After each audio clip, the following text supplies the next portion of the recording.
Bonjour à toutes et à tous, merci d'être à l'écoute de votre rendez-vous hebdomadaire. On met la patate durant quelques minutes. Je vais vous partager les résultats de nos Belges sur les circuits ATP, WTA, Challenger et ITF la semaine dernière.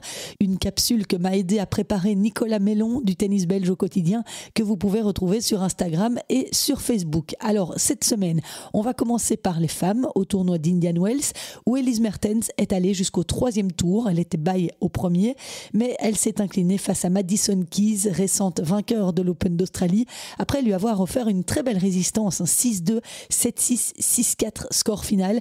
Vraiment solide combat pour Elise qui aurait mérité de créer la surprise. Elle a tenu presque 3 heures et a sauvé 4 balles de match dans la seconde manche avant de pousser l'américaine au 3e set. Tout ça est de très bon augure pour la suite de sa saison, d'autant qu'Elise Mertens est 16e mondiale à la race. C'est ce classement qui prend en compte uniquement les résultats de 2025. Et cette semaine, Elise Mertens est à Miami. Le tournoi débutera mardi. On ne connaît pas encore son tirage à l'heure d'enregistrer ce podcast. Avant de parler du tournoi de Miami, je voulais aussi vous dire que le tournoi d'Indian Wells n'avait pas forcément souri à nos joueurs belges de double. Sander Gille et son partenaire Jan Zielinski ont été éliminés au premier tour face à la paire Bambry-Goransson. Une défaite 18 au super tie-break au terme d'un match très serré. Les deux hommes ont ensuite pris la route de Phoenix pour disputer le Challenger 175 là-bas et ils ont été jusqu'en demi-finale. Joran Vliegen n'a pas non plus passé le cap du premier tour à Indian Wells, associé à l'américain Withrow. Le Belge n'est pas passé loin de la victoire, mais tout s'est joué dans le super tie-break. Alors après Indian Wells, place au tournoi de Miami cette semaine. Il s'étalera lui aussi sur 12 jours. Indian Wells et Miami, le double sunshine, comme on appelle cette tournée américaine qui vient juste avant la saison sur terre battue. Grete Minen doit y passer par la case qualification. Elle a joué son premier tour ce dimanche et a gagné 7-5, 6-1 face à l'Allemande Jules Niemeyer. Elle joue son deuxième tour ce lundi contre la Serbe Kostovic.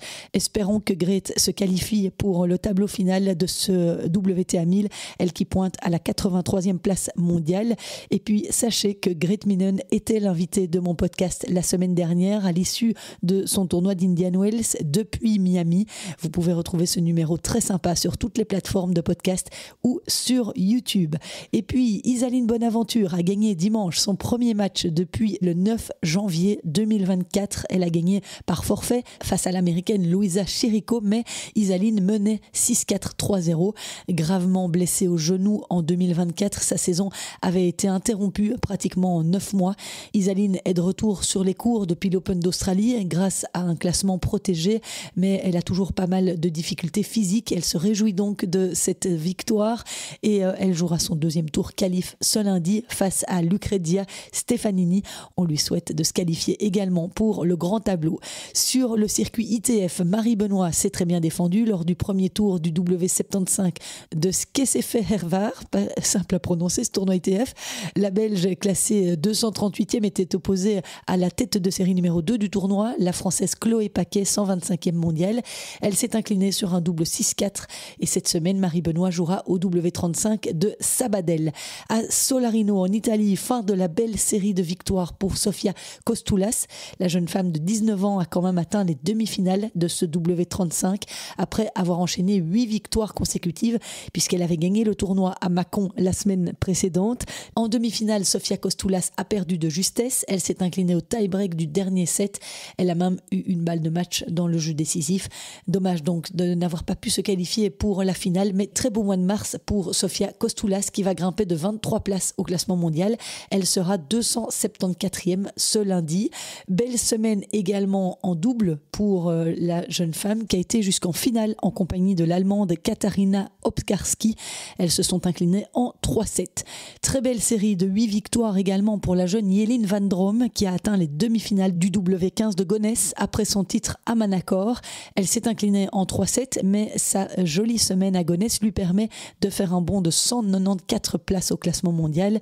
Elle est 833e cette semaine et va encore grimper de 60 places lundi prochain pour se retrouver 773e joueuse mondiale. Cette semaine, Jelin van Drome, 17 ans, est au Havre. Et pour clôturer sur le circuit ITF chez les femmes, période plus difficile pour Clara Vlasolaar, 6e belge, 444e à la WTA. Elle s'est inclinée au premier tour du W35 de Nonthaburi. Vicky Van de Peer s'est elle aussi inclinée en 2-7 au W15 de Monastir.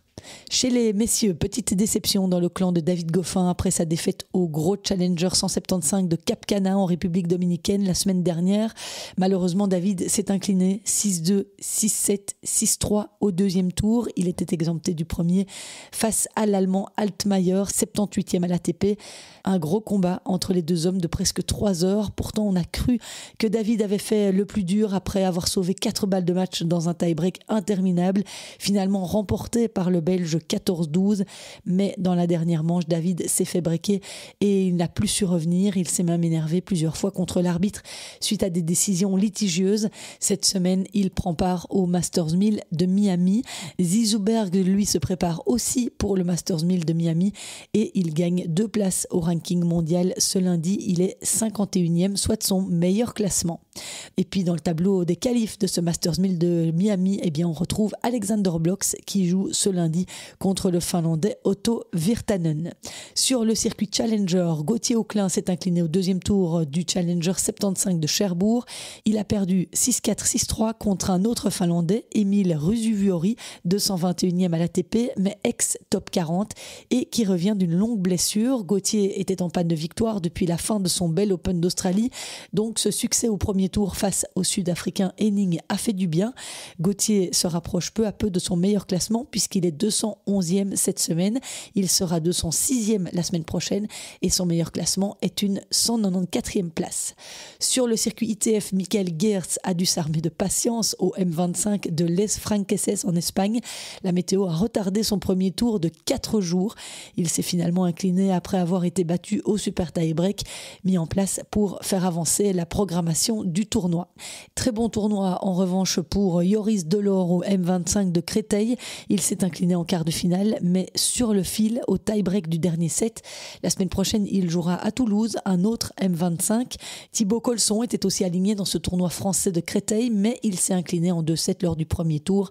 Le Belge a loupé une belle opportunité puisque Thibaut a eu une balle de 7 dans le tie-break de la seconde manche. Enfin, sorti des qualifications de ce tournoi de Créteil, Romain Faucon s'est incliné en 2-7 lors du premier tour. À noter encore que Martin van der Merchen gagne 43 places au classement mondial cette semaine. Il atteint son meilleur classement en carrière, une 844e place mondiale. Bravo à lui. Il jouera la semaine prochaine au M15 de Monastir où Buvezar Gadamori a été titré en double cette semaine avec son partenaire allemand Niklas Schell. C'est le 6e titre de la carrière de Buvezar Gadamori sur le circuit ITF du double. Et voilà ce qu'on pouvait vous dire sur les résultats des Belges cette semaine. N'hésitez pas à nous dire ce que vous pensez de cette capsule On met la patate qu'on vous propose chaque semaine. On serait ravis d'avoir vos retours via nos réseaux sociaux.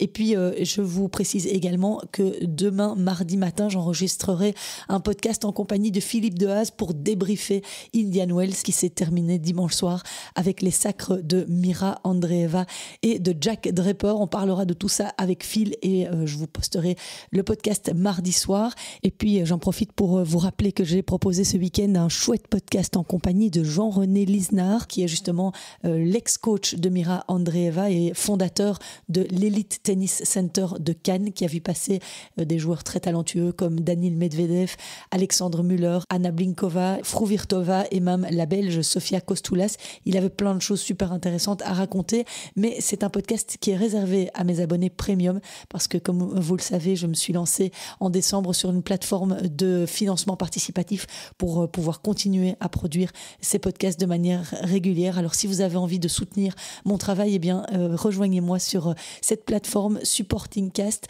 C'est 4,99 € par mois, moins cher qu'une bière spéciale, 49 € par an et vous apportez un énorme soutien au travail que je fournis chaque semaine. Merci beaucoup d'avoir été au rendez-vous et je vous dis à la semaine prochaine. Ciao.